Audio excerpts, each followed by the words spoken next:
Everybody doing? How's everybody doing, man? I told you guys as promised that I would be back later on tonight, and I was gonna bring you guys a little can't sleep Cowboys later on tonight. So here we are, man. I got my boy, my cousin from HTM Sports. I got my boy Henny Moore. What's up with you, my guy? Man, cooling, man. It's midnight over here. 11:59 exactly. But it's midnight. Just hell, really can't sleep. Got a little half a day of work tomorrow. She's gonna hop up, knock it out the way. So I got plenty of time to get on here and kill with y'all tonight. Shoot, I heard that, man. And we've been basically talking since like 8:30 my time. So it's not like we were not already talking about Cowboy content. We just weren't recording it. You know what I'm saying? Like we were already talking about Cowboy content. So now it's just recorded. You know what I'm saying? But how's everybody doing tonight, man? I know it, you know what I'm saying? It's your boy West Coast, man. It's a season time, so this is butt kicking time. So we always up to go bring y'all some of that content, especially for those real diehard Cowboys that's up looking for it too. So if you're looking for some Cowboy content, we got you covered. You know what I'm saying? As you guys already know, whenever you guys watch West Coast Show, there's two things you guys must do. First thing you guys must do is you must hit that share button. So I need everybody right now, no matter where you're watching at, I need everybody right now to hit that share button. I need you to go in right now at the bottom of your screen, and I need every single person to hit that share button. I need everybody right now that's watching to give us at least one share for every Super Bowl that the Dallas Cowboys has. So you know what that means? That means you're going to be hitting that share button 5 times. You know what I'm saying? Hopefully to be hitting it 6 times in a couple weeks. You feel me? But all right, so we up on Facebook. Let's see if we up on YouTube. And we are up on YouTube. So let's get it, man. Let's get it.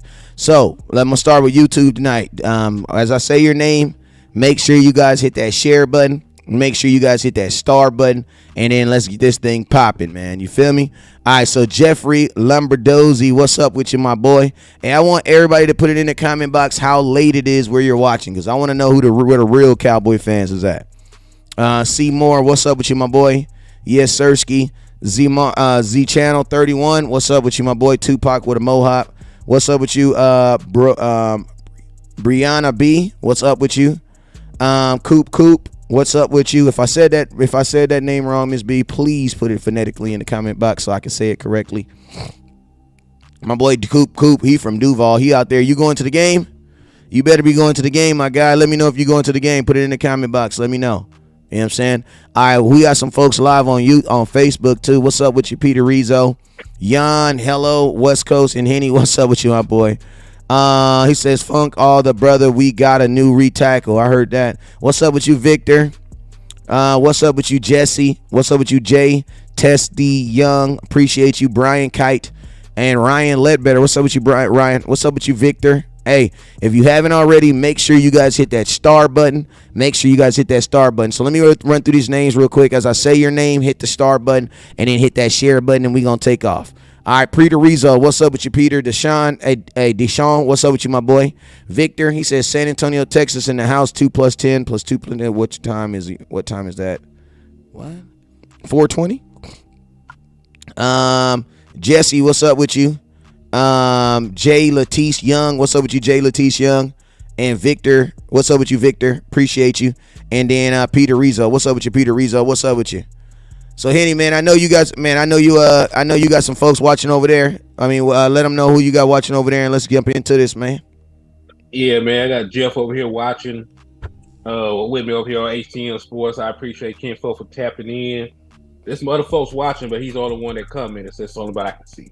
Oh, okay. So shout out to my boy Chucky Keys. Hey, if you haven't already, make sure you guys hit that share button.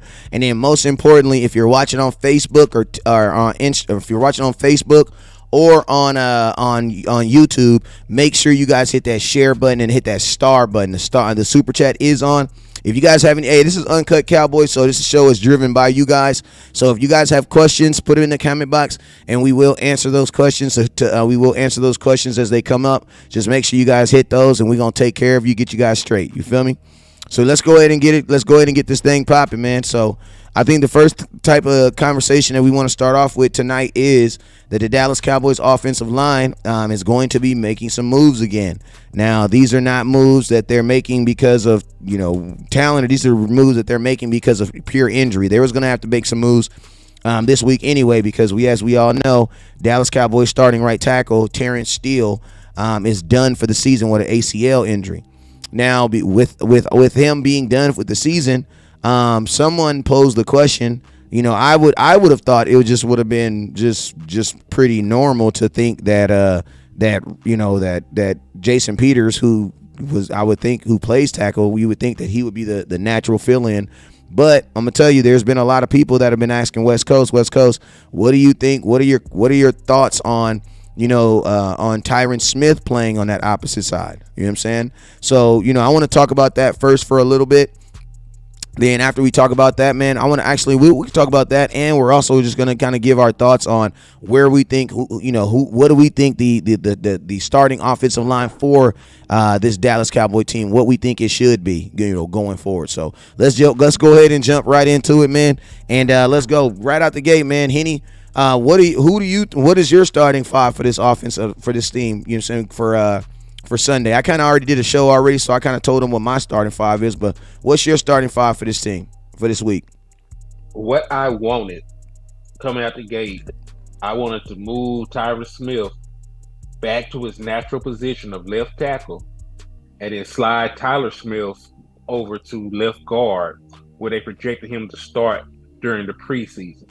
Because a lot of folks remember that Tyler Smith, even though he's playing tackle right now, the starting lineup was supposed to be Tyron Smith, Tyler Smith, Tyler Biadasz, Zach Martin, and Terrence Steele. That was going to be your projected starting five coming into the season. The injury that Tyron suffered to his hamstring, basically, that derailed that. So that was the first reshuffle right there. But now that you have Terrence Steele that's out already, I was hoping to go ahead and get Jason Peters over there, not because, he really doesn't play a lot over at right tackle. I believe he hadn't played before Sunday. He hadn't played right tackles since 2005 or something like that. It was something crazy. So, and it's not really ideal still. There's nobody that really can replace the production of Terrence Steele. But when Jason Peters got in there, he looked a lot better than Josh Ball, who was a guy that struggled in preseason against guys that are no longer in the NFL. Like some of the guys that Josh Ball was getting beat by work at Walmart right now.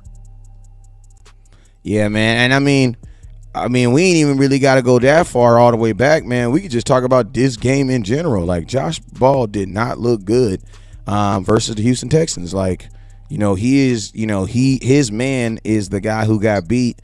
That Dak Prescott dropped back and threw that interception. That was Josh Ball's man that got beat on that play. You know what I'm saying? And it's like, obviously, he hasn't played a lot because Terrence Steele has been healthy for the most part, but in this game you got to stay ready to get ready. And the thing about Josh Ball is, like, if you believe in tape, then you don't really need to see much more from him. You know what I'm saying? Like, there's really not more else you need to see. Because if the tape has shown you at this point of your career, you are what you are, man. Like, you are what you are. It doesn't really matter what the Dallas Cowboys, want him to become. Josh Ball is what Josh Ball is. And it's like, even with Cooper Rush, even with the backups, like, one would try to be like, okay, maybe he'll play better when you have a quarterback that's going to get that ball out quicker and things like that. But it's like, it didn't work like that. It didn't even work out like that. You know what I'm saying? Yeah, you don't want to make your offensive line weaker, because even with Terrence Steele in there, he was playing at arguably a Pro Bowl level. We were still 32nd in pass rush win percentage. And what that actually means is that a pass rush wins when your line holds up for 2.5 seconds, which is the average. All right. So that means they won that rep. They do not hold up. They do not hold up like that. So 2.5 seconds, they may not make it. and that's the the average time that a quarterback has to throw in the National Football League. They're losing on those reps. That means they're not giving the quarterback adequate amount of time. And then you got a guy like Josh Ball who is struggling in pass protection. He surrendered back-to-back hits on your quarterback in key plays. The first time he allowed a strip sack that backed them all the way up to like the 1 yard line. The very next play, he allowed a quarterback hit that led directly into an interception. And you got to remember, Dak Prescott just came back week 7 because of a hit that put him on IR. He broke his thumb, because of a pressure surrender. You do not want a guy that's struggling that mightily to be protecting your quarterback, especially going into the playoffs. Facts. If Dak Prescott suffers a similar injury, he's gone. Yeah, and I mean, what you also doing is like, Dak has to be able to trust, the guys, what's going on that side. Like with Josh Ball in, this offense is going to be different. It has to be different because you have to compensate for the things that he can't do well. You know what I'm saying? So it's like, I don't even think it's really a point of conversation if the Cowboys are going to play him. I think it's just one of those, the Cowboys are definitely in love with his size. You know what I'm saying? Because that's probably the number one thing that Josh Ball does have going for him is, he's big than a mug. You know what I'm saying? He's huge. You know what I'm saying? And I know people love the saying that you can't teach speed. I mean, you can't teach size. You can't teach size. If someone's small, you can't teach them to be bigger. Yeah, but you can't, just because someone's big don't mean that they should be able to, just keep on getting opportunities too, though. You know what I'm saying? Right. And with the Dallas Cowboys, with the Dallas Cowboys being a team that has, the offensive line has been an area where we've actually done very good as far as bringing players in. You know what I'm saying? A lot of people said that the Cowboys, were done by drafting Tyron Smith to begin with. You know what I'm saying? And look what he's turned out to be. You know what I'm saying? So it's like you would think that the Cowboys will be able to trust what they can do. And they got Avion Collins back there. I would like, I would like to see him get an opportunity before Josh Ball right now. And you feel like he earned it because he played better than Josh Ball during the preseason. Remember, we were talking all season about we need to make these preseason games count. Well, we were talking about making them count by rewarding the guys that actually got out there and played well. He was a guy that played much better than Josh Ball did, and he was the guy that ended up on the practice squad, and Josh Ball was the guy that ended up on the active roster. Yeah, so I mean, and it's crazy because you would think that the Cowboys, at the end of the day, you would think that the Cowboys would be open to whoever works. It don't matter. There is no real favoritism over each one of them. As when it comes to the money, neither one of them making that much of a difference from either one of each other. You know what I'm saying? So the Dallas Cowboys really have no, it's really comes down to filming. You know what I'm saying? It really comes down to filming your offensive line coach on what he wants to do. Now to kind of talk about this week, I think my offensive line that I have right now and my offensive line that my offensive line that I have right now, and then my offensive line that I normally, well, let me say this. The offensive line that I have right now is not the offensive line that I feel that I want to have starting for the rest of the season. You know what I'm saying? Because Tyron Smith is back. You know what I'm saying? He is back. So since Tyron Smith is back, I want to be in a position where I'm using him. You know what I'm saying? Right. I definitely want to be using him. Now, for this first game is not indicative on what I want that what West Coast wants to do for the rest of the season. You know what I'm saying? Now, what I want to do for this game is I want to technically leave everything where it is. You know what I'm saying? Outside of making the move that I have to make because Terrence Steele is no longer with us, I want to make as minimal amount of moves as possible. And I like that that offensive line that we had on that final play. And I'm gonna keep it real. If you go look at the sites from if you go listen to the sounds of the sidelines, like it almost feels like Dak told Jason Peters to come in the game. You know what I'm saying? Because on the sidelines, Jason Peters just sitting there, and then when the defense is on the field, because Josh Ball had just come off the field.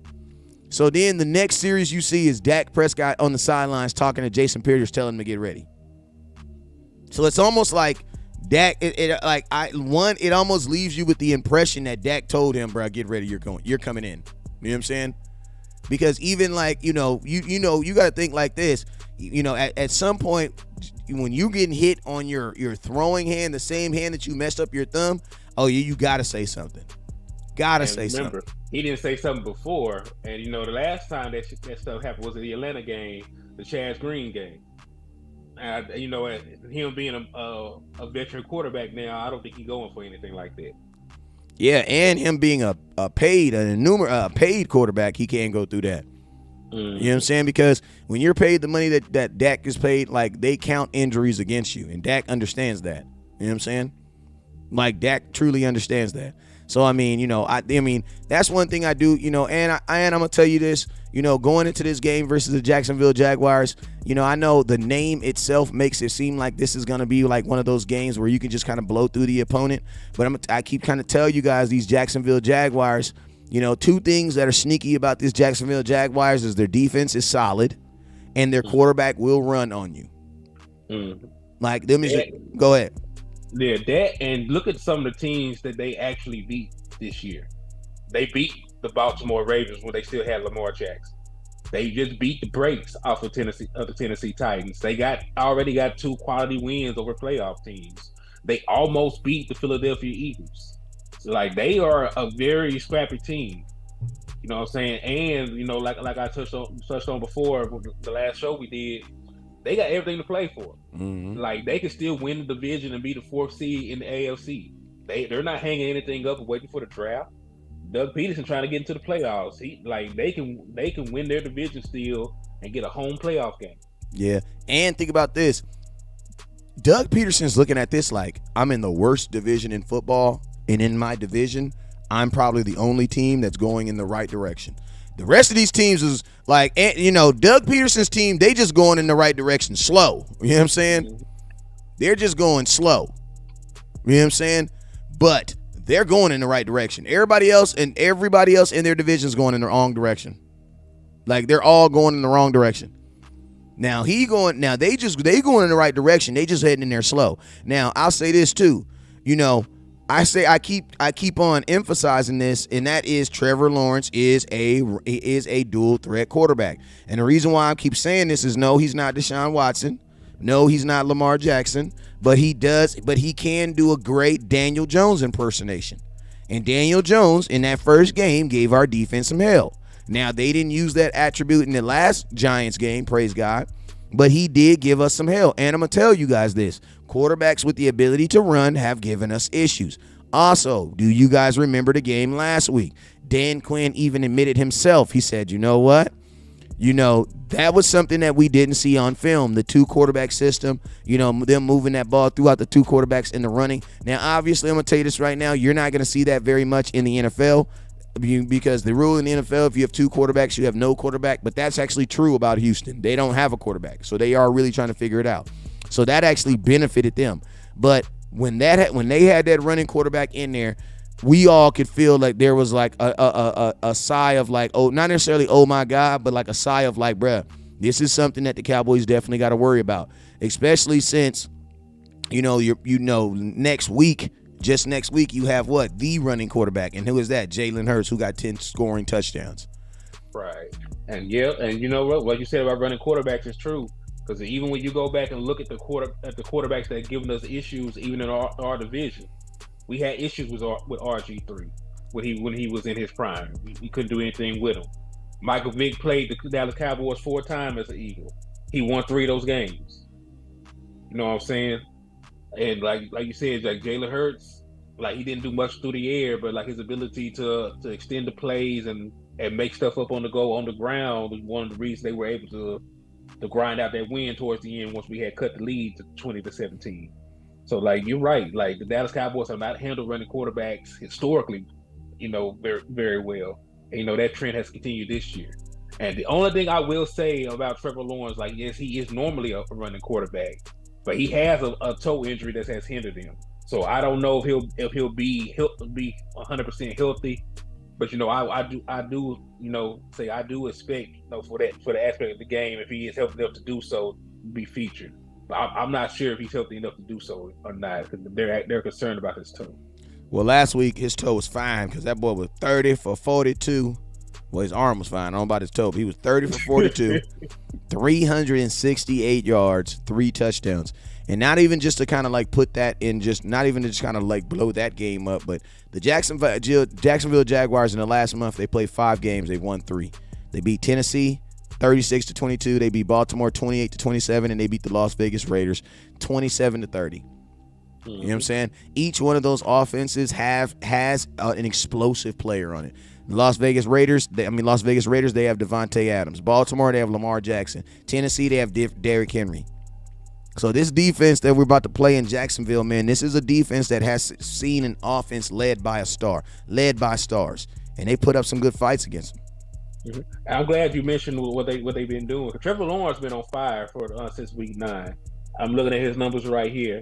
He's 125 of 174. That's 72.3. Damn, I was about to say that's at least 75%. That's 72.3%. 1,300 yards, 10 passing touchdowns, 0 interceptions. Yikes! So he's 20 touchdowns and 6 interceptions on the year. He's having a much improved year. You know, he struggled. You know, he was. It's basically almost like the tale of two quarterbacks. He was one quarterback in the first half of the season, and now he has kind of gotten. You know what I'm saying? And that's why I'm gonna be honest with you. If you're the Jacksonville Jaguars, no matter if you end in the playoff, you gotta end positively. And it's like if you're the Jaguars, you're sitting there and you're telling yourself this is the only game. Like this Cowboy game is the game. Like we are pretty much they're like the Jacksonville Jaguars will probably be a favorite in every game that they play except for us for the remaining of the season. And then there's another caveat to this too. Like the Jaguars play the Jets next, who are still fighting for a playoff spot. And then you know, like I also pointed out, they play Tennessee again. So, even if they don't catch up to Tennessee, they could beat the Jets and still possibly lower chance of getting to the playoffs at the 7th seed. Yeah, and you got to think like this, man. Like they play Tennessee and we play Tennessee, so Tennessee theoretically could have 2 losses before the end of the season. Well, you know what I mean? Because Tennessee, with the way they're playing, they would not be favored against Dallas. Nah, I mean, I don't think Tennessee's going to be favored. Like, you know what? Tennessee, I'm actually I was kind of like looking forward to that being a big game toward the end of the season, but the way it's turned out, it's probably a good thing, man, because if Tennessee would have stayed a powerhouse, bro, you look at the back end of our schedule, you're like, God dang. You know what I'm saying? Like, the NFL was low-key trying to screw us. Yeah, because look, Tennessee played the Chargers. I don't think they'll be favored in that game. They play the Titans. That's the only game they'll be favored in. They play us. They won't be favored. And depending on how hot the Jaguars are, because that's the last game of the season, it's going to be a coin flip. Because if the Jaguars win two of the last 3, because, you know, I'm still hoping that we beat the brakes off, I don't think they'll be favored over Tennessee, having lost 2 of the last 3. And I'm going to tell you something else. It may not be that important, but, you know, 3 out of the Dallas Cowboys' last games this season are all on grass. The only game that we play the only game that's non-grass is the game that we play against the 49ers, but the Eagles at home. Everything else is going to be outside on grass. So, you know, that may not make a lot of big deal right now, but you know, a team that has seen a lot of injuries, like, bruh, you get 2 major injuries in one game. Bruh, the next week, West Coast will be telling you about if we playing on grass or on turf, because that stuff be making a difference. You know what I'm saying? That mess be making a difference. Now, I'm going to tell you something else. You guys know I missed the Run the Damn Ball. We both got Run the Damn Ball hats on. This has been some power stats and some things that have come out, man, I just absolutely love looking at. I just want to kind of touch on it. There's a meme going around right now. I was going to post it, but I didn't want to post it. But it says, basically, and it's true, the Cowboys right now are 15. They're 16-0. When Ezekiel Elliott and Tony Pollard get the ball 15 times plus, man. And I just think, and that's going back since last year, since 2021, man. You know what I'm saying? So in a game like this, and what we just talked about with the offensive line, we can all agree that this is not the week to throw the ball 40 times. This is not the week, man. And you shouldn't need to, because this is the 28th passing defense in football. So you don't need. That scares me when you say that, though, because when you say that, that makes me feel like we're about to throw the football. Well, I mean, we play. Because Kellen Moore knows that. He's like, oh, they're what? Oh, they're what? Kellen Moore don't look at that. Yeah, I know. He gonna throw the ball regardless. He don't give a damn. Yeah, because if he looked at it, we would never throw the ball as many times we did against Green Bay because they were a bottom rushing defense. They were like 28 or 26 or something along those lines, and a top 10 passing defense. I mean, think about last week, bro. We were what was Houston ranked against the run? They were the worst at the time, 32nd, and then they were like the 12th best passing defense. And we threw the ball 23 times in the first half. Yep. So yeah, maybe you're right. Yeah, Kellen Dorn, he don't pay attention to that stuff anyway. So he don't pay attention to that. He don't care about that. If he paid attention to that, man, then like we will be in a better position right now. Dak Prescott would not have 9 interceptions right now if Kellen Moore actually looked into that stuff. Because he would get Dak fat on these teams that can't stop the pass, and then like hell, if we get the run game going, like we seen Dak Prescott only throw the ball 20 times to throw 4 touchdowns. He did it last year when we played Carolina. Yeah. So like we don't need volume passing, we just need effective passing. If we run the ball instead of play action with the way they already struggle to defend the pass, like they're not going to survive one-on-one matchups off of play action. Yeah. And I'm gonna tell you, this is totally off subject, but I don't care. Man, I'm watching that 49er game tonight, man. Kyle Shanahan is the best offensive coordinator in football, bro. That dude, I think I talked about this. It's ridiculous because, like, I just saw what he did with a first-time quarterback, and I'm just comparing it with what I know Kellen Moore did. Like, think about this. Ben Ganucci, 41 passing attempts first game. Goddamn, Garrett Gilbert, 39 times pass attempts first game. Andy Dalton, 42 times first game with the Cowboys attempted. They got this dude, what's his name? Purdy. What's his name? Brock Purdy. Brock Purdy. Bruh, this dude threw 21 passes week 1. The first last week, he threw 24 passes this week. Dude got 44 passes thrown in 2 weeks. Yeah. And listen, we were talking about this earlier. Kyle Shanahan doesn't care about throwing the ball. They went and beat Green Bay with Jimmy Garoppolo. Jimmy Garoppolo was 6 of 8 for 77 yards, no touchdowns, no interceptions, and they won by like 17 points, if my memory serves correctly. So like he knows how to call a game. Yeah, and also I want to say this real quick. He says, listen.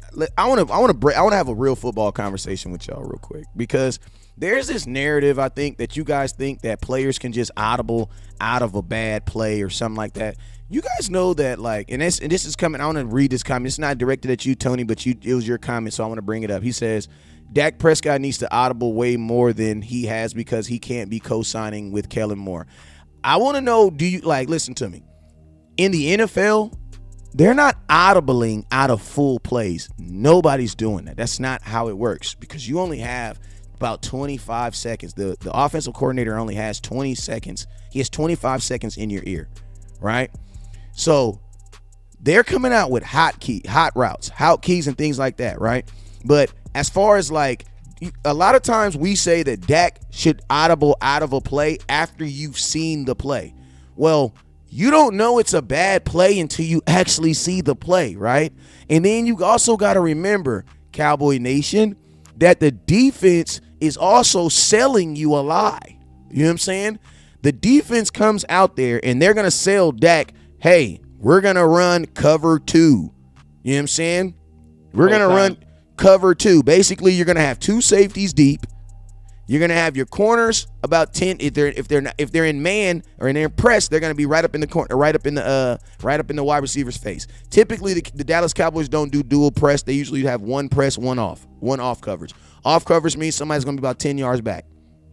Mm-hmm. Now, they're showing you that. So you know what Dak automatically assumes? Dak automatically assumes when he sees that, cover 2. That means what? I got the middle of the field open. I got the back of the flats open. You know what I'm saying? Now, when they say hike the ball, guess what happens? The actual safety roll down. Exactly. The safety rolls down and the defense does this. They shift. So now, instead of seeing cover 2, when you think you have the middle of the field, they're in cover 3, and there's a safety sitting in the middle field, and your outsides aren't there anymore. Why? Because those aren't the weak spots in cover 3. So it's like, it's not really about, listen to me, it's really not about like audibling, because for the most part, you score 34 points a game. So to be honest with you, for the most part, it's working. You know what I'm saying? Like, what we're doing is actually working. Because if it wasn't working, your ass wouldn't be scoring 30 points. You know what I'm saying? We're talking about enhancing what we're doing. This isn't really have to do with Dak Prescott audibling, because I'm going to tell you this right now. If Dak Prescott has to audible, that means that your offensive coordinator, he's not doing his job. And I'm going to tell you this right now. Dak and no quarterback is about to go against what their offensive coordinator has called in. Like, I don't know why we think these quarterbacks, like, why do we think Aaron Rodgers is doing that? Like, why do we have this thought out there that Tom Brady's doing that? Tom Brady is not listening to a call from Brian Leftwich or from Bruce Aaron, whoever's calling it in on the sidelines, and being like, no, I don't like that. That's not football. That happens on Madden, but that does not happen in the NFL. Go ahead, Andy. Yeah, I was gonna say also, because like a lot of times when people hear these guys calling out this stuff, they think they're making audibles. A lot of times those are dummy calls anyway. Because like you'll hear these things, like even when Peyton Manning said, you say Omaha. He said majority of the time it meant nothing. Absolutely nothing. It meant nothing. He wasn't calling shit. He made you think he was calling something. And that's the whole purpose of it. So, like there are dummy calls, and sometimes some of the calls are for protections. Sometimes you're not even changing the play. Sometimes he changed where the protection is going to slide over to on the pass play. And even if you're going to audible, there's not just like this whole playbook that you're going to be able to audible to out of a certain play. Usually when they do, the closer you'll get to that, there might be 2 plays called at a time. You get up there, you see the coverage. You might kill the call play and go to the next one, but that's about as close as you're going to get. Because you don't even like this is what you got to also remember. They don't have the time to do that. Like, you got to think like this. Dak comes up as soon as he comes up, the play clock starts, right? So he has really 35 seconds. He gets up there as soon as he reads the defense. He has to make, if he's going to audible, that means he has to change the defense. He has to think about what he's going to do, and think about this. Kellen Moore is not on the field. You know what I'm saying? Dak is on the field. So Kellen Moore's view and Dak's view is 2 totally different views. 2 totally different views, right? Mm-hmm. Now, most of this stuff that Kellen Moore is running is scripted plays. These are plays that he's already thought of. And I'm going to tell you, the way how we know for a fact that it's scripted is because when Kellen Moore gets a penalty on first down, he still calls a play as if he only needs 10 yards. And that's how you know. If he was actually calling these plays in game, then you would see him doing what? On 1st and 15, when you get a penalty, you would see him doing what? Going for plays that have 8-9 yards. Why? Because you don't need 5 yards no more. You need more. Why? Because of the penalties. So I don't even really think I just know it, man. I just know it. Like, we're the only team I know that comes out, like, will literally come out in up-tempo. Like, what? Like, that's supposed to go with the flow of the game. When you have things like that, someone's deciding to do that. Like, the fact that Zeke gets exactly 15 carries, Tony Pollard gets exactly 15 carries, bruh, someone is deciding to do that. They are choosing to do that. And that's what we're really saying. It's like, Kellen Moore needs to be more about the flow of the game. And it's like this, man. Like, I know there's a lot of, like, Kellen Moore's scheme is not going to change for him. Like, I don't even really want to, shout out to my boy Boss Cowboy. I know he's been tearing it up. But, like, I'm the type of person, I don't like complaining about stuff that I can't not change. You know what I'm saying? Yeah. Oh, yeah. Tony, I agree with you on that. He says passing at the wrong time is what I'm saying. Houston has been ranked in. Yes, we agree. I agree with Tony. I agree with you. We 100% agree with you on that. I'm just trying to kill the narrative that people think that NFL quarterbacks are changing plays. That's not, because changing a play and an audible is not the same thing. You know what I'm saying? An audible is a portion of the play. The formation is typically gonna stay the same. Like if you come out there and you're in a I formation, single back, and you're going to run a 34 dive, a blah, blah, blah, and you run an audible off that, an audible is an attachment to what you're doing. So typically you will stay in the same formation, or you're going to stay in the same personnel. If you're in 12 personnel and you audible out of that, you're not going to audible and go get wide receivers and bring them on the field. You're still going to do something that's conducive to what you have on the field. So it's like there's times where it's like Kellen Moore, and I'm going to tell you this right, he himself feels more comfortable with 4 tight ends on the field than he does wide receivers. Like, that's him. Because think about this. If the Cowboys if we were running 4 receivers as much as we were running 4 tight ends, you guys would know who Kavonte Turpin was as a receiver. The reason why you don't see him is because we don't do that. Because think about this. If we just ran 4 wide receiver just because it was a formation, you would naturally see him. Because you would need him on the field. Mm-hmm. Like, how do you guys know about McEwen, your 4th tight end? Because we run 4 tight ends on the field. Because that's what he wants to do. If we ran 4 wide receivers on the field right now, Kavonte Turpin's snaps would automatically go up. But we don't even run 4 wide receivers. So that's why even on a sidebar, it's hard for me to figure out ways to get Kavonte Turpin on the field. It's like in this system, it's almost hard. Yeah. You would have to take somebody off because he's not going to take tight ends off, as you just pointed out. So who's going to come off the field for Turpin to get snaps? You're not going to take CeeDee Lamb off. You're not going to take Michael Gallup off. And honestly, with the way that he's been producing, you really can't take Noah Brown off. He just came to the game and caught a 50-yard bomb for you. And he's your contested catcher. Like, he's the guy that's making the crazy catches for you. I mean, what I would do with Kavonte Turpin is I would use opposites, like the opposite motions. Like, basically meaning is if I'm going to go tight end heavy, I would pull one of my tight ends off and put him on the field. Reason being is because, like, maybe there might be a time where, because defense are going to do what they got to do. You know what I'm saying? But when they see a bunch of tight ends on the field, they usually want to line that up with linebackers. Why? So that they can have the advantage. You know what I'm saying? Maybe you instead of having 4 tight ends, maybe you have 3 tight ends and Kavonte Turpin tucked in the back. You know what I'm saying? Allow the tight ends to be natural pick setters by just running routes, because tight ends, a big ass tight end running a slant in front of you and he just stopped, that's a natural pick route. That's what New England does all the time. They never get caught for it. You know what I'm saying? That's the type of stuff that I would do with Turpin. I mean, like here, at this point with how little they use him, they can at least get the boy the Lucky Whitehead treatment. Like, he don't even do the jet sweeps no more. Yeah, I mean, the jet sweeps, screens, any of that. You know what I'm saying? Screen, he doesn't do anything no more. And it's like, and the crazy thing about Kavonte Turpin is I almost feel like the Cowboys have kind of like relegated that it's not going to happen this year.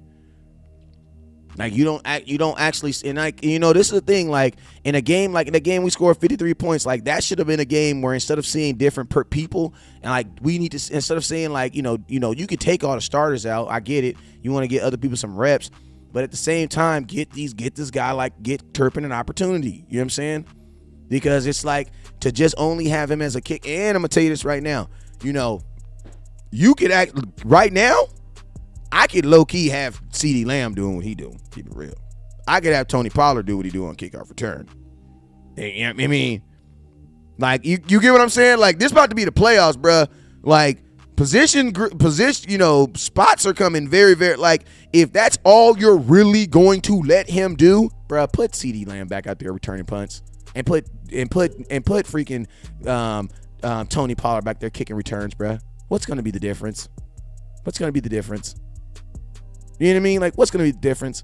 Give me another defensive tackle. Give me a different another such and such. Listen to me. I love Turpin. I do. But I also know if you're not going to use him, then what are we doing, man? What are we doing? What are your thoughts, my boy? Yeah, but this is one thing though. The Cowboys value CeeDee Lamb, and at this point they value Tony Pollard that much that I don't think they will ever let them go out upon a kick return ever again. I think that's the sole reason why Kavonte Turpin is going to be an untouchable. He is your sole kick and punt returner right now. Because look, CeeDee Lamb, your number 1 receiver. Like with Dez Bryant, like he was a rookie, they used to let him do the punt return. They seen dog in him. He became the number one receiver. He never did it again. Tony Pollard was your kick returner the past couple of years. He started getting more touches. He does not play that side of the ball anymore. So like when Cowboys feel like when you're that important to their offense, they don't let you take those extra snaps and risk any free hits. Because you got to remember, punt and kick return are probably the most dangerous side of the ball to play. Because they're running full speed, and half the time you do not see them coming by the time you catch that ball. Mm-hmm. So I think the Cowboys are going to protect their investment at that point. Well, I mean, I'm just saying so we can get. I mean, positions groups are becoming even more scarce by the day. You know what I'm saying? So it's like if you're not gonna use it, I'm the same way with Kellen Moore in film. Like, bruh, if you ain't gonna, you know what I'm saying? If we know for a fact and shout out to I got my boy Landlord in the building. Hey, if you're not gonna use the film, bruh, then let's use this time to do something else. Then that's all I'm saying. Like, you know what I'm saying? They make it too hard. Like you said, they should have just been implementing Kavonte Turpin into the offense. Because even if you do not throw him the ball, just the threat of a 4-2 guy running a damn post route or running a go route is going to draw in attention. Like just the fact that he's on the field. Like you have not even given this man a legitimate chance to be a decoy. You have not sent him on one over route. You have not sent him on any routes just running away from people. Like I understand, and then it's not even there. You don't even have to do that to get the ball in his hand. Like you said, we could hand him the damn ball if we want to. Facts. We could throw him a screen. There are a bunch of things we can do within 5 to 10 yards to get Kavonte Turpin the ball, let him do the rest. So, I don't understand what the issue is in scheming something for him or even just getting him on the field in general. Mm-hmm. Hey, what's up with you, Landlord? You hear me? You hear me? He ain't got his headphones on. He ain't got his mic on or something. Yo, you hear me? You hear me? All right, well, while he figures it out, man, I want to go ahead and answer this question. My boy Metal Maniac says, is Tyron Smith going to start? Is he going to start at right tackle? That is a rumor. I don't think anybody is going to know until kickoff, and I'm fine with that. What are your thoughts, though? Do you think he should start? Me personally, hell yeah. I think he should, and I'm gonna tell you why. Because we really don't have the time to wrap him up. There's 4 games left. We're probably not gonna get a first round bye, so I need him to hit the ground running. I need the 2 Hall of Fame tackles at one spot going forward. Peters can be on the right. He can be on the right. Peters can be on the left. He can be on the left. I just need the 2 best tackles that I got on the field to ensure that Dak Prescott does not get injured again before we actually play the important games. Because like we've been talking about all year, nobody gives a damn if we win 14 games this season. We can go 14-3, and if we lose the first playoff game, none of this shit is going to matter. So I need my best tackles getting reps, playing well, going into the playoffs, so I can have my best chance to win at least one playoff game and put myself in position to try and advance. I'm gonna give you a little pushback. Go ahead, let's talk. I want him to play. I don't know if I'm ready for him to start. If the game is 70 snaps, I definitely want to see if he can give me 35, 40 though. And I'm going to tell you this right now. If the Cowboys handle their business, he shouldn't even have to play that long. Tyron Smith has so much good film that I just need to see if he can still be Tyron Smith for a couple snaps, and then I'm literally going to put him up till next week. You know what I'm saying? They have freaking Robert Quinn, Hassan Reddick. I mean, I know Robert Quinn ain't, doing it, but this team has the first overall pick too. But I mean, I think we'll be fine as far as pass rush versus this team. But come Eagles week, I definitely think that we're going to have to get ramped up by then. So, I want to see him, I want to see a healthy amount of snaps. But I'm okay with keeping my offensive line. I'm okay with allowing him to work himself back in through this game. Through a game. You know what I'm saying? Like, I'm okay with that. You know what I'm saying? And I'm going to tell you this right here. I also believe that you do need to see some reps of him at right tackle too, because you just don't know. You know what I'm saying? And there might become think about this. If Jason Peters just can't hack it or he can't do it, you could literally, put one of your other tackles there and put Connor McGovern at guard, who has played decent enough to keep the job.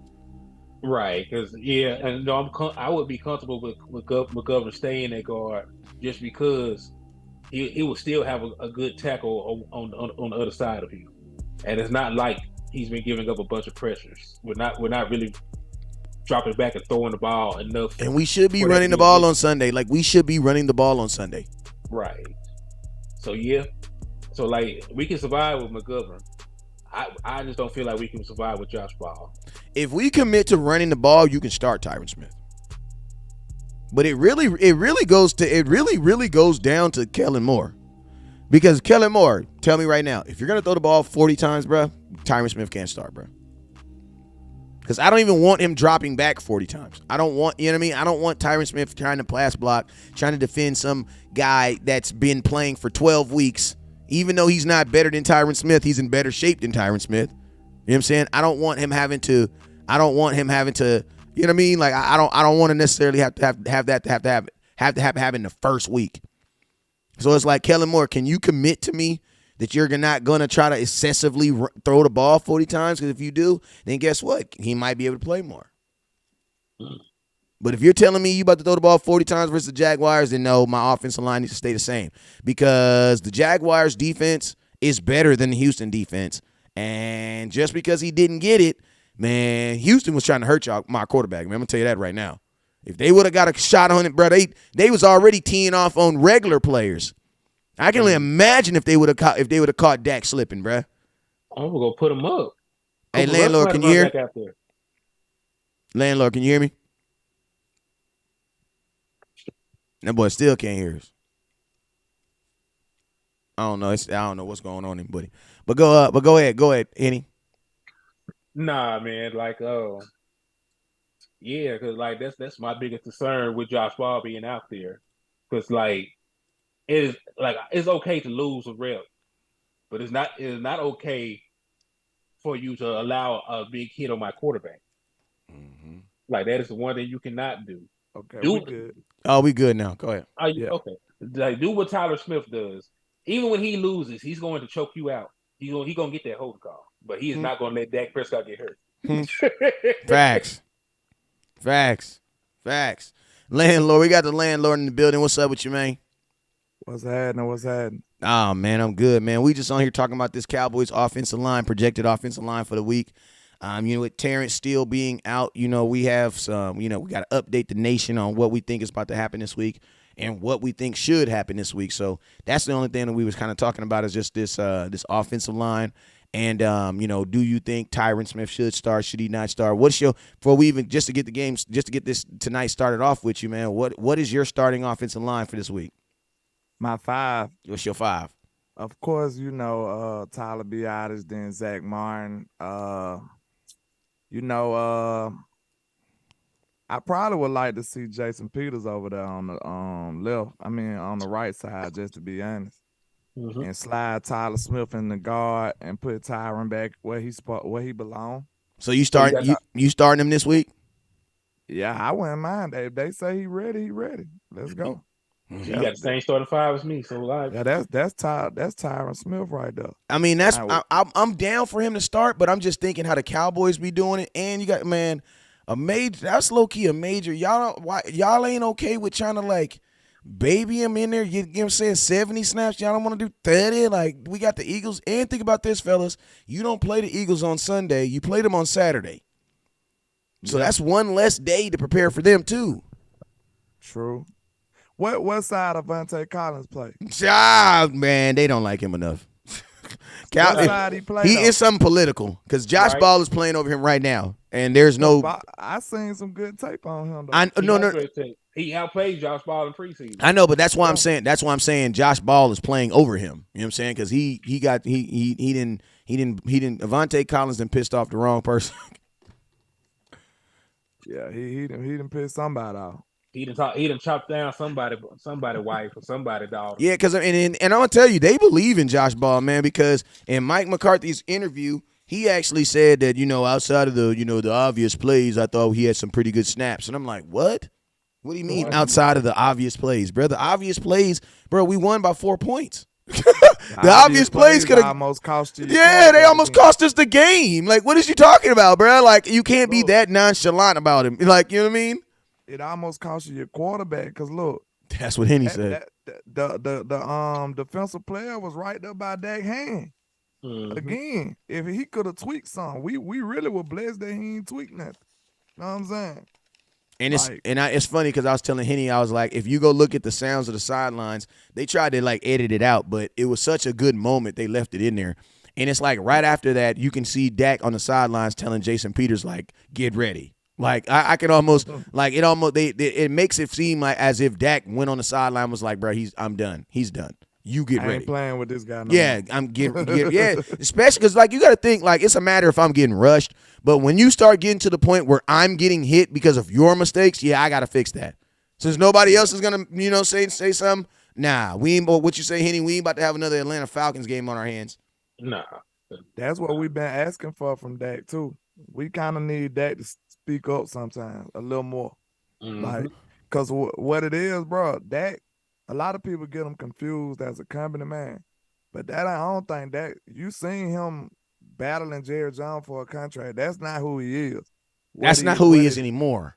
No, what it is I believe that him and Kellen Moore are so in cahoots with each other that they ideology align with each other. So it ain't gonna be like he gotta overthrow Kellen. They doing the same. They want to do the same stuff. Like and Dak believes in it. Unfortunately, know what I'm saying? Like that's what I'm thinking. The problem is Dak is loyal to a fault. Know what I'm saying? He don't wanna step over his homeboy, his partner. Yeah, I mean, I could see that. You know what I'm saying? I think that like I don't know if he's necessarily loyal to Kellen Moore because he kind of like I ain't gonna say he took a jab at him. You know what I'm saying? But you do got a good point on that too because I remember they asked him in the interview your head coach doesn't like these option routes are you still gonna run them and Dak said yes. You know what I'm saying? He said yes. But you know what I also think it also shows you like who's really in charge in Dallas, bro? Like who's really wearing the pants, bro? Kellen Moore. Like your quarterback, you literally asked my son in front of me and his mama, your daddy just told you to do something, who you gonna do? Your mama or your daddy? And he looked at us both and said, my mama. So guess what? Everybody out here should know what? That West Coast don't really he just be talking a whole bunch of stuff on the internet, but at home his wife run that. You know what I'm saying? That's probably true too. It's true, baby. It's true. Yeah.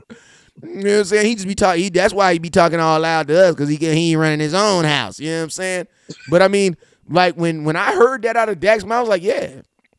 That's legit. And then guess what? Since then, you know what you've also seen Mike McCarthy do? Mike McCarthy has been really kind of like drawing lines in the sand and kind of making people understand what he's responsible for and what he's not responsible for. And I said this too, man.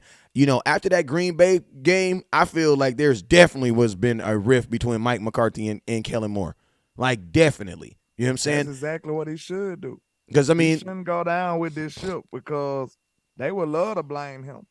Know what I'm saying? They would love to put the blame on him. Mm-hmm. So he gonna have to make sure what he's responsible for is noted. Know what I'm saying? Like, hey, I said I don't like these option routes. So if our downfall be option routes, we gonna be able to go back and say, hey, Mike McCarthy said he didn't like option routes. Like it is a legit civil war in this team, bro. Facts. Like, I don't know if you can't see it, you must be blind. Cause it is a legit civil war going on. Everything that Mike McCarthy believes in offensively, it is getting overthrown by Kelly Moore. You know what I'm saying? Like, and they ain't even subtle with it. They blatant with it. Like, you'll see Mike McCarthy say, "Hey, I don't like option routes." Next time you know, we running a whole ton of option routes. You'll see Mike McCarthy saying, "We want to run the ball." Next time you know, Kelly Moore comes out and throw the ball 23 times in the first half. Like, it is a civil war going on. It's a war going on outside we ain't safe from in Dallas, and it is what it is, bro. Hey, shout out to my boy Willie Stovall with the $1 super chat. And you know, I 100% agree with you, man, on that, because you know, after that Green Bay Packer game, if you are Mike McCarthy, that was not just like another loss. Like, you took a moment from me. You know what I'm saying? Like, that's one of those. That's one of those. Like, the boy came dressed like goddamn like Vince Lombardi. Yeah. Like that is like, bro, imagine having to get back on and talk in your wife. You know how your wife consoles you after you lose? Your lady, she put your hands around you, and all they really do is piss you off even more. Come here, baby. Let me hold. You want me to get you something to drink? You okay? You want me to get your blanket? You know what I'm saying? Yeah. And all she really do is irritating you even more. You know what I'm saying? Imagine you thinking you about to go out and celebrate with your lady, and now you getting that talk that you know that talk that your lady give. Is you okay, baby? You straight? You want me to make you a steak? Some green beans? Talk, she gotta wait until she ain't around people to talk to. You know what I'm saying? Like, she don't want to embarrass you. Exactly. You know what I'm saying? Like, and I know, and it's like, man, and those types of moments, man, those types of moments for Mike, I know those are the type of moments where you're like, bro, I got to draw my line in the sand. And I'm also thinking that Mike McCarthy is also learning from the past regimes. Like, you got to understand that, guess what, bro? There was a coach that did it the same way you did it before, and his ass is not here no more. You know what I'm saying? And guess what? They fired everybody. 16 people was on the Cowboys staff. They fired 15 of them, including the damn running back coach. I don't know why they fired GB. That's what a lot of people don't understand. Yeah, I know. R.I.P. R.I.P. Yeah. But go ahead, Lando. But I was about to say that's something that people don't understand. Like, bro, if you gonna be, it's not beneficial to you to be a brown noser. You know what I'm saying? Because nobody respects that. And then when the ship sink, you gonna have to go down with it. Mm-hmm. And then these are things that you didn't even want to do. Yep. So you gotta stay true to yourself, at least to a certain degree. You know, you can't just hijack the whole team and just do what you want. But at the same time, you have to be able to put your imprint on whatever you supposed to be representing. Because at the end of the day, that's gonna be on your resume. They gonna say you, Mike McCarthy, was at Dallas and you failed and got fired. They ain't gonna say none of the context or none of the circumstances. So that's gonna be something you gonna have to stand on. So as a man, you should be able to be like, look, man, I'm gonna have to speak up because you ain't finna tarnish my legacy and you just in here handling me. So that's what's going on with Mike McCarthy when he says stuff like that, obviously saying like, hey, I don't like option routes. I feel like we should run the ball. I'm going to make sure that Zeke and Tony get this amount of carries. Like, that's Mike McCarthy solidifying himself to the nation. Like, look, it ain't me. That's what I'm telling you straight up. Yeah, and like you know what's crazy? Like, even when Kellen Moore does run the ball, it's almost like he's doing it begrudgingly. Like and begrudgingly basically is like this. You know how when you guys tell your kids to do something and they don't do it, so then you go get a belt and you stand behind them and you ask them again. And then they magically get up and go do it, but they do it with an attitude. That's begrudgingly. If you didn't know what that meant, like, let me just give you a quick example. That's what begrudging is. Okay, and I'm gonna tell you, dog. Dak Prescott had thrown the ball 23 times in the first half versus the Houston Texans. That does not make sense. A team that was giving up 169 yards a game, right? That is not Russian. That does not make sense, right? That's what I'm talking about. Yeah, Russian. So then the end of the half, we go in. 15 minutes later, we come out. Remember, He didn't threw the ball 23 times. He come out and go run the ball 9 straight times, bruh, with no creativity, no just straight hands off. Zoom. And you could tell that, like, and then think about this. When we got down there and we didn't score on the very next drive, guess what he did? Right back to passing the ball. Like, think about this. You did 9 straight run plays and went down to the red zone. Yes, you got stopped in the red zone. You did get stopped. See, Kellen Moore, like, to me, I feel like he did that, got to the red zone, got stopped, and was like, there, you happy now? See, that's one thing I can't stand, too. Because, like, you'll get people in the chat box saying, see, when we fussing about him not running the ball like he should, they'll be like, well, we ran the ball 9 straight times and we got stopped. But who does that, though, bro? Who gotta does that? have common sense in this equation. You can't when we say run the ball, man, let's be very clear. We're not saying run the ball exclusively. We're not saying subtract all throwing plays. We're not saying that. We're saying we should feature the run game. Facts. The run game should be first. And Facts. if it doesn't get stopped, continue it. That's all we saying. Like, if we averaging 5 yards a carry, bro, keep running the ball. Like, that's the way football been played since high school. Like, if you running the ball successfully, bro, you should never throw the ball, to be honest. Or unless you have your play action. One thing I was kind of taught as far as running the ball is this: when you run the ball successfully, you earn the right to throw on play action passes. Yeah. Because you got to think like this: if you're running the ball, with some type of respect or some type of success, then what's the only thing the defense can do to help them stop the run? They gotta bring they gotta bring another person in the box. So guess what? When you bring another person in the box, it adds an extra person in the box, but then it subtracts a person from outside of the box. You know what I'm saying? In the secondary is that's the outside box. The inside box, outside box. The outside box is the coverage. So if you decide to put someone in it, and that's what I'm saying, like, that's why I say it to people, like, if Kellen Moore ran the ball like the way he wants to pass the ball, we would be ridiculous. And I'm going to tell you this right now. CeeDee Lamb would be going crazy. You want to know why? Yep. Because look what San Francisco, bruh. San Francisco had a bunch of guys that I don't know who they are. You don't know who they are because Deebo Samuels didn't play. But you know what they do? With a quarterback that don't nobody know who they are, they use the run game to set up the pass. And guess what? Feature the run game. Listen to me. Their quarterback is not throwing the ball longer than 15 yards, bro. I didn't see one. He might have did it when I wasn't looking, but I didn't see one pass attempt over 15 yards. So I don't even want to hear this, it's because Dak won't take deep shots. What? And that's not even true. We just don't, and I'm going to tell you this right now. I don't believe in just throwing the ball deep just to be throwing the ball deep. I don't believe in that. That's dumb. I don't believe in wasted plays. I don't believe in that. You know what I'm saying? Oh, he just needs to throw the ball deep. No, he needs to throw the ball deep when someone's open. Because I'm a defensive player. We got an offensive player. Oh, yeah, because my boy Henny, offensive player. As a defensive player, we can tell when the ball's going out of bounds anyway. Yeah. Like, we can look and tell when the ball's going out of bounds anyway. So it's like you got to take the stuff that you're earning. My biggest issue with Kellen Moore, I'm going to throw this at you guys, and it's the most quintessential thing in the world. Kellen Moore doesn't take what the defense gives him. He doesn't take it.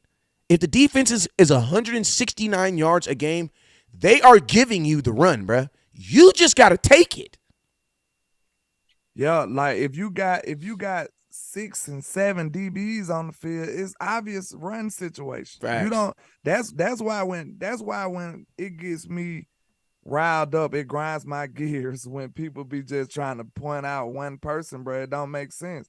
Think about this: if Dak throwing into a quarters coverage, if he throwing into 6, 7 DBs every play, who fault is that? Facts. That's just foolish play call.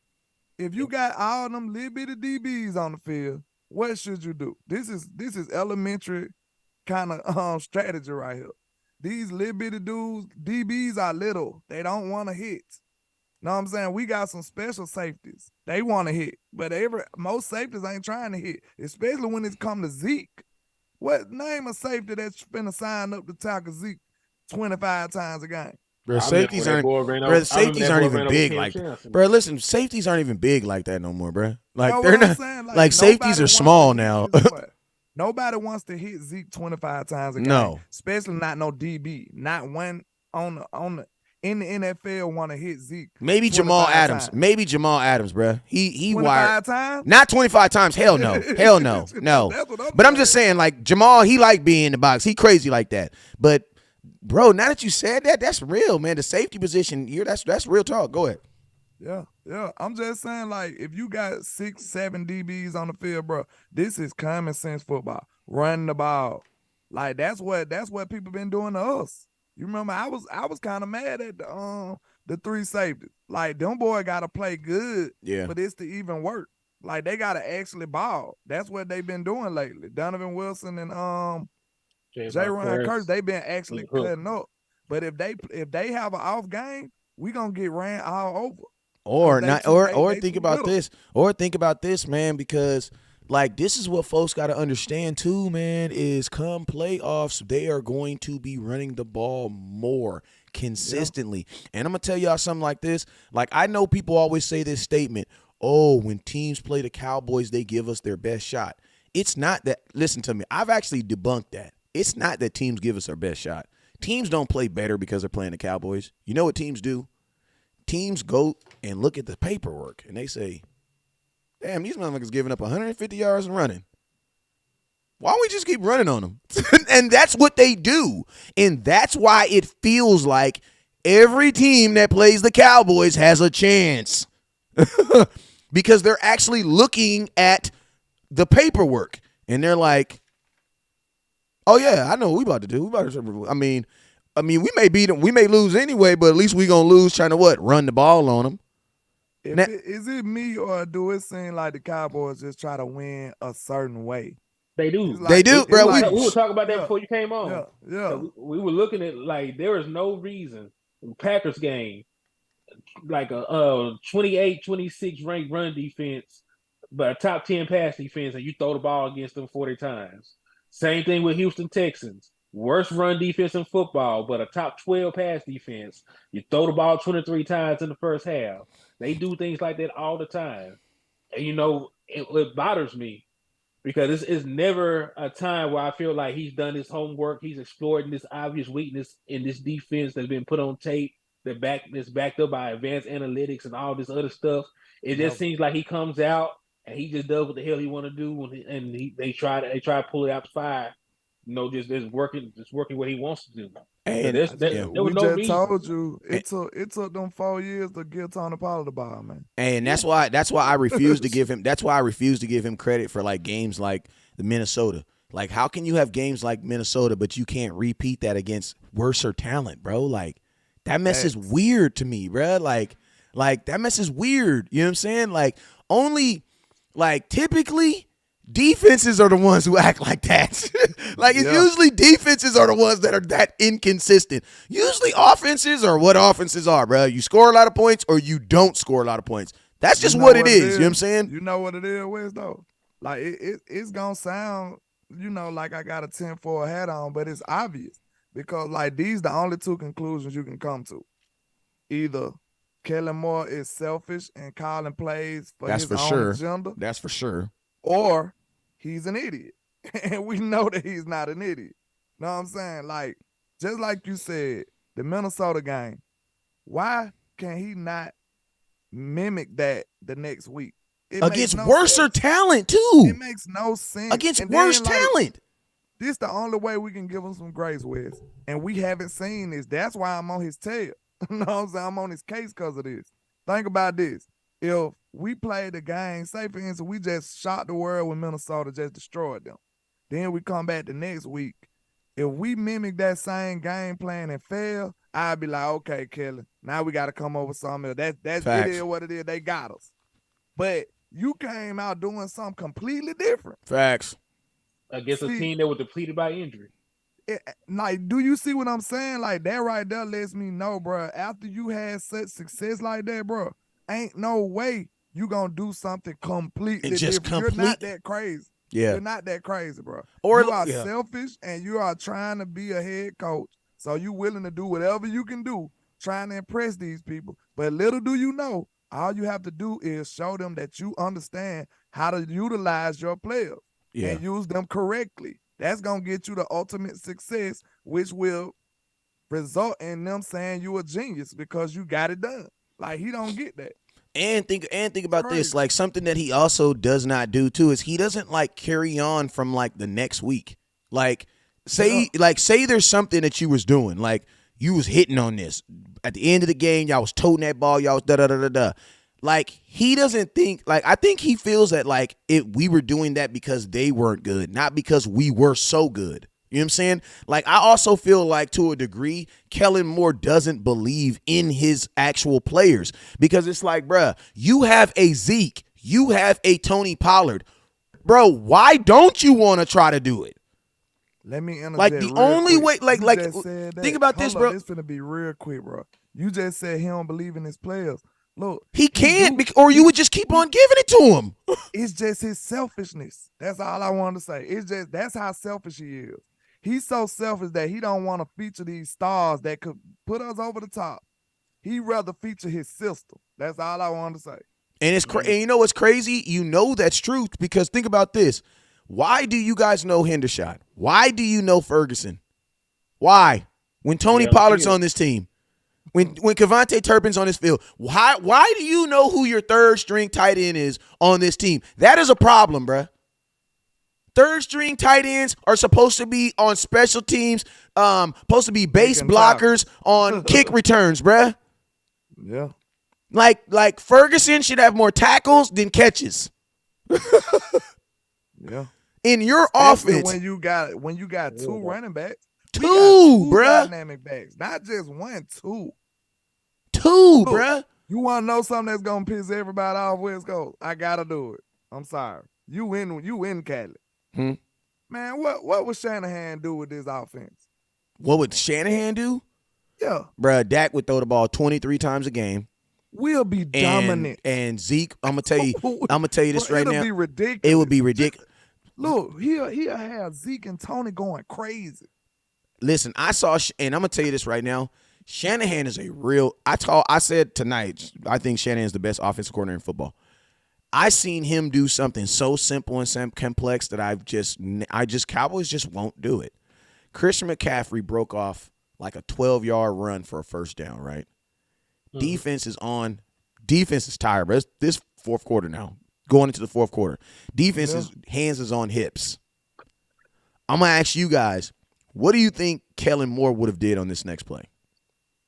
That's exactly what Kellen Moore would have did. Throw the ball. You know what Shanahan did? He had Chris McCaffrey ass come off the field and put another running back on the field, and then that running back ran for 8 yards right after him. So what he said is he gonna get a break, but y'all ain't. Like, and I'm gonna tell you this like this: the gangster thing about the whole situation is this: Christian McCaffrey didn't even come to the huddle; he went straight out of bounds. So he already knew it. They already knew he was running the ball after that. He already knew. Look, this is what frustrated me. That's a real run the damn ball team, bruh. We just ran it on you. We about to run it again. Look, this is what frustrated me earlier. Man, I thought about all the reasons why you should run the ball. And then I thought about it. Everything that we can name is beneficial. Like, it helps the defense and the offense. It helps everybody. It helps everything. It gives your defense rest. It runs the clock. It lets you win time of possession. It lets your offensive line be aggressive. It shows physicality. Everything is good. So out of like 16 different reasons why we can name that it'll be beneficial to you to run the ball, why on earth would you yourself volunteer like Tennessee to stop running the ball? Facts. It makes no sense at all, bro. You shouldn't be the reason why you not running the ball. Facts. Hey, remember we talked? You should stop running the ball when they stop you. That's how that should work. And that's why I even said I the way Tennessee is running Derrick Henry, I low-key think they tanking. Because there's no reason in hell Derrick Henry has 11 touches in one game. That's ridiculous. That's ridiculous. You know what I'm saying? But it's like, Kellen Moore, I will say this, man,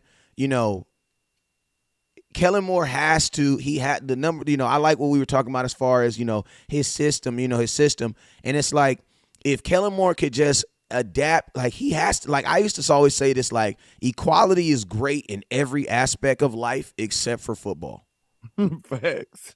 Like, I'm down for everybody to, we're all human beings. Now, I ain't gonna lie, when it come to my pay, I do want to get paid like I get paid. I don't want to get paid how y'all work. You know what I'm saying? Like, so maybe there's two situations. But equality means that everybody's equal. Everybody deserves the same opportunities. Listen to me, man. That's the dumbest thing you can never do. In sports, that's not true. Think about this. If equality was real in sports, they would give out 32 Super Bowl trophies every single year. There's a reason why they only give out one. You know what I'm saying? So why would you use is any kind of example you can make? Why would you use but this is what he doing. Why would you use Noah Brown like you use CeeDee Lamb? Facts. Why? You should. Why would you do that? You shouldn't. It makes no sense. It makes no sense. Like, everybody is equal in this offense. Like, that's what's the bad part about it. But like, because if you're equal, if they're equal, that means uphill battle. So think about this, landlord. Think about this, HTM. If in his mind he really does feel that they're the same, and think about this. That's why when Dak got hurt, the very next week, the starting quarterback threw the exact amount of times that Dak threw. Like, think about this. When Dak got hurt, the very next week, Andy Dalton took the job, was our starting quarterback. He threw 40 times. So it's like. Think about this. You think that they're not running, that 49ers aren't running a different style offense with Brock Purdy than they have Jimmy G? Yes, they are. They're running a whole different style offense. Brock Purdy's throwing the ball 12, 15 yards at the longest. They're not asking him to do nothing, really. Nothing. And that's a system. That's how you win, bro. But think about this. That's a real offensive coordinator. Shanahan said, well, you know what? Shanahan has had to change his offense 3 times this year, and they're still winning. Yeah. Think about this. We lost our quarterback, our backup. We was scared he was going to change the system, bro. Yeah. People didn't want Dak to come back because they were scared that Kellen Moore was going to change. That's crazy, bro. When you want to keep a less talented individual so that it can stop someone else from doing something. Look, that's sad. That reveals the real issue, which is Kellen Moore need to be on the first thing smoking. Like, I love him as a play designer, bro, but calling plays is a whole different thing. That's a whole nother ball game. That's what I would like to see Mike McCarthy do. And I said this on my channel, man. I said, bro, think about this. Mike McCarthy was a man trying to get a job. The head coach of the Cowboys, bro, that's the best job in sports, probably. Like, that's probably the biggest job. Look at Jason Garrett. He got fired and he's still getting jobs. Yeah, like, that's probably the biggest job you can have, bro. So when he in the interview room, he gonna say what he need to say to get the job. So I guarantee you, Jerry Jones and Stephen Jones presented Kellen Moore to him. Now, depending upon his answer, that's what would have swayed them one way or another, believe it or not. Like, if he would have been like, when they asked Mike McCarthy about Kellen Moore, they probably was like, what you think about Kellen Moore? You like how his scheme is? Well, landlord, I want to actually throw you a bone on this one because I actually think I want to take it back a little bit because I remember this situation very clear. I think they actually lied to Mike McCarthy because no. Because if you go look at his first interview, Mike McCarthy said he was calling plays. No. One of his first interviews with Jerry Jones with the Nation, he said that that's what he was accustomed to. It came out later. So I honestly think when he took that job, he thought that he's an offensive coordinator, but I'm still the That's guy. even worse, bro. Like, you know what I mean? Like I'm said, I'm still the guy though. I don't think that he realized that, like, yeah, you can suggest things, but I think he's realized that he doesn't really have the power where he can just like veto something. I don't think he has that. So you saying at the negotiation table, they told him like, yeah, you gonna be able to do this, and then they pulled the wool over his eye. He realized he was hoodwinked. Yeah, but guess what? Mike McCarthy also said he lied to the Dallas Cowboys, because remember he said the analytics. He said, "Man, I ain't really watch all that, man." And it was so funny because Stephen Jones made the same face I made, like Shrekky. Wait. You said what? I was about to wrap it up real quick, but like I felt like that could be true that he got finessed by the Joneses. But if that's not what happened, they either asked him, they pitched Kellen Moore to him, and he had to conform to it. He had to say, okay, I'll take Kellen Moore, even if he didn't want to. Because I feel like if Mike McCarthy would have said, look, I prefer to call my own plays. He wouldn't be here. I prefer to bring my own OC in here. He wouldn't be here. I prefer to. That's what I'm saying. But hey, look, think about this, landlord. That within itself is individuality, and they would have known right then. Just listen to me. That's why Odell's not here, bro. How could you bring Odell here, and this mug looked you in your face and said, "I'm not working out," and you don't like Cooper because he looked you in your face and said he's not taking a shot, bro? To a billionaire, that is all the same. You're another dude that ain't doing what I'm asking you to do. It's like every man. Look at this way, man. Hey, listen. I tell my lady, look, I ain't marry you to tell me what you ain't gonna do now. You know what I'm saying? Like, I love you, baby, but that's not. I know I didn't marry you for you to always be telling me what you ain't gonna do. All right.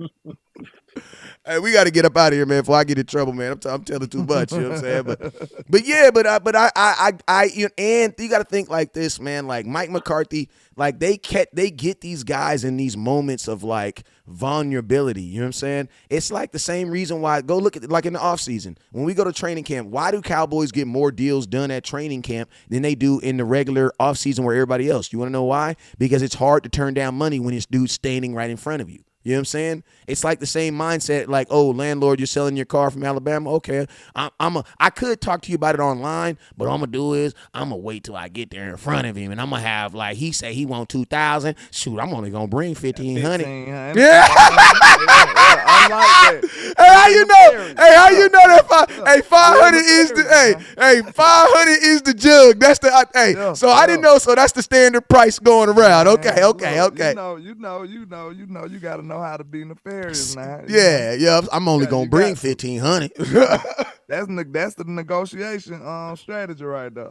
You know what I'm saying? You always bring cash to a car when you're buying a car. Mm-hmm. Everybody know that. That's one of the first things you learn about negotiating. That's what I'm saying. Like that's the kind of I think that he was just overwhelmed by everything that was on the plate, and it's like, yeah, but you gotta let Kellen. But Kellen Moore's calling the plays. He's thinking, well, what's so bad about that? I mean, and think about this: the year that they fired everybody, the offense was still Kellen Moore has always been able to, at the end of the season, be viewed as a guy who scores a lot of points. Mm-hmm. You know what I'm saying? It's only been content creators like us that's been like, bro, what do y'all mean? We played the Chiefs and we could only score 6 points. We could not score a touchdown. Yeah. But when you look at the overall number, oh my God, they're top 10 in scoring. Because, like, there was fans last year who thought we had the number one offense in football. And they was literally fighting me. What are you talking about? The Cowboys got the number one. No, bro. We have the number one scoring offense in football. That is not the same. What I hate about it is, bro, like I said this on my show today, too. I said, bro, us as content creators, the ones who really want to win, like, we got to take the bullet right now. So we won't be hurt later on. We trying to let y'all see, like, bro, we might be getting by now. We might be looking good now. We ain't trying to put a damper on what's going on. We just letting you know, like, we ain't trying to be one and done in the playoffs no more. You know what I'm saying? We don't want these problems that we concerned about to rear their ugly head when it's too late. And we all sitting up there like, dang, man. And it's too late. Know what I'm saying? Like, we trying to let y'all know, like, bro, Kellen Moore can't do this type of stuff when the going gets going. You know what I'm saying? When the ish hit the fan, it's gonna get real, and you gonna have to be way better at what you're trying to do, man. Especially, man, San Francisco, they're a real problem, bro. I'm more worried about San Francisco than I am Philly, because that's who we need to get over. Yeah, and I'm gonna tell you something that's impressive about San Francisco. And San Francisco's doing. I'm impressed with what the Cowboys are doing. Right? You wanna know why? Because we had to do it with 2 different quarterbacks. They've had to do it with 3. Philadelphia, and I'm gonna tell you this right now. I got this amazing argument, and I'm probably after this we're gonna get up out of here, fellas. Yeah. I have this amazing argument that I'm gonna smack. I'm going on this Philadelphia show on Monday, and I got this amazing argument I'm about to smack because it's a double-edged sword, and they can't win it either way, right? And it basically goes like this, right? Philadelphia Eagles fans, right? Here's the question: you guys have 12 wins, right? 12. Pick 5 wins out of your 12 that you have right now that you could have won with your backup quarterback. Go. Yeah. Then guess what he's going to say? We could have won this one. We could have won that game without him. We could have won this game without him. We could have won this game without him. Okay, so then what you're admitting is Jalen Hurts is not the MVP of the team. Wes, I just said this. That's what. And then think about this. So think about this. So when they say that, so they be like, "No, that's not what I'm admitting." Oh, okay. So then what you're saying is what we did is more impressive than what you're doing. Then, yeah, because you've had your quarterback 13 games, and we only 2 games behind y'all, bro. If Grainer Minshew is the backup quarterback for 5 of their wins, I promise you, they probably lose 4 of them. No, look, Wes, I said this. The reason, I ain't even gonna lie, I think they, like Micah said, Micah basically said exactly what I've been saying all year. You don't remember me? I've been saying this from the beginning, before they even got all these wins. I've been saying that, hey, it ain't Jalen Hurts. He good, but he ain't like they trying to make him you from Alabama. You've said that too. Because you've said about Jalen Hurts. You were the one that opened my eyes about him not being MVP too. I ain't gonna lie. I give that to you. Yeah, I've been saying that. So when he said, I'm like, bro, yeah, it's true. Like, no lie. Like, I said this the same comparison today, bro, on my show. Well, that was yesterday. I was like, name the most mediocre quarterback you can think of and put them on the Eagles. I said, how many wins you think they'll have? Since we were talking to Cowboy fans, I said, so if you put Cooper Rush on the Eagles, how many wins do you think they'll have? I said at least about 10, 9. What you think? I think so. Solid team I think so too. I mean, he got us 4. Yeah, he got us 4. That's what I'm saying. Like, that's a capable. We know that he's a capable. Damn. Quarterback. That's why I said that kills that whole narrative, man. Yeah, because like if you could take him away and they still decent, then what is he? Really? And that's the only thing Michael was saying. That's the only thing he was saying. Yeah. If you take Patrick Mahomes from the Chiefs, they might be below 500. Bruh, they are not. They are what the Chiefs were. Listen, if you take Patrick Mahomes off this team, they are what the Chiefs were before they got Patrick Mahomes. A lottery team. They would be absolutely terrible if you. And I can't stand. And I'm gonna tell you this. That's why I say. That's a real MVP. Yeah, he is the. Like if you take Jalen Hurts off, you know what I'm saying. If you take Jalen Hurts off that team. Man, I still think that they at least 8-9 wins up there. 9-win team. I think so too. Yeah. I mean, I had a question, man. We could leave it on this question. Like, man, if Alabama was using Jalen Hurts the way the Eagles was, he might not have never left Alabama. Yeah, that's why I got this eternal beef with him because he let me down. I know exactly what he's supposed to do. Bro, this finna be the last argument I'm gonna make. People try to say, oh, Tua this and Tua that. Bro, do you know who Tua lost to in college? Like the teams that Jalen Hurts lost to compared to the teams that Tua lost to, it ain't even no comparison. Bro, Tua lost to two of the most impressive offenses we ever seen in college. He lost to that LSU team with Burrow. Jesus. And he lost to they had 3 first-round picks on the offense. Look, he lost to that team. No, 4 because Waddle. Yeah. Look, he lost to that team. Then he lost to He lost to Burrow, then he lost to Trevor Lawrence. That's why I can't stand him. Trevor Lawrence was awesome that year. They shocked the whole college football. Like that was two of the best teams we done seen come through there. Jalen Hurts was losing to Deshaun Watson. We had a clear better team than them.